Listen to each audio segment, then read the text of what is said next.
श्रीमद् भगवद गीता के इस पावन यात्रा में आपका स्वागत है। तो आइए बिना किसी विलंब के आरंभ करते हैं। अध्याय 15 पुरुषोत्तम योग।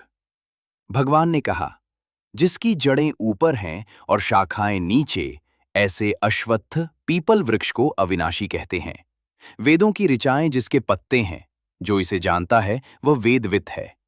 इस संसार रूपी वृक्ष की जड़ें ऊपर ब्रह्म में हैं, शाखाएं नीचे फैली हैं जो गुणों से पुष्ट हैं।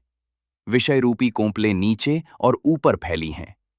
इस दृढ़ संसार रूपी वृक्ष को वैराग्य रूपी शस्त्र से काटकर फिर उस परम पद को खोजना चाहिए जहां पहुंचकर वापस नहीं आते। 3 पुरुष। इस संसार में 2 पुरुष हैं, क्षर और अक्षर। समस्त भूत क्षर हैं और कूटस्थ अक्षर कहलाता है। परंतु इन दोनों से परे एक परम पुरुष है जो तीनों लोकों में प्रवेश करके सबका धारण पोषण करता है। वो अविनाशी ईश्वर है। चूंकि मैं क्षर से परे हूं और अक्षर से भी उत्तम हूं, इसलिए संसार में और वेदों में पुरुषोत्तम नाम से प्रसिद्ध हूं। परमात्मा की सर्वव्यापकता। मैं ही सबके हृदय में स्थित हूं।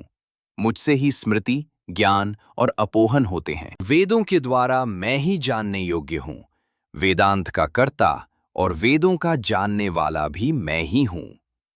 हे भारत, इस प्रकार जो मोहरहित पुरुष मुझे पुरुषोत्तम जानता है, वो सर्वज्ञ है और सर्वभाव से मुझे ही भजता है। हे पाप रहित अर्जुन, इस प्रकार ये परम गोपनीय शास्त्र मेरे द्वारा कहा गया।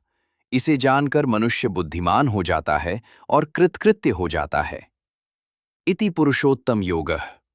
तो ये था अध्याय 15 पुरुषोत्तम योग। इसमें हमने संसार रूपी अश्वत्थ वृक्ष का रहस्य जाना, क्षर अक्षर पुरुषोत्तम का भेद जाना और ये समझा कि परमात्मा ही समस्त ज्ञान और स्मृति के मूल स्रोत हैं। तो इस प्रकार यहाँ अध्याय 15 का समापन होता है। अब आप अध्याय 16 के लिए अगला वीडियो देखें। जय श्री कृष्ण।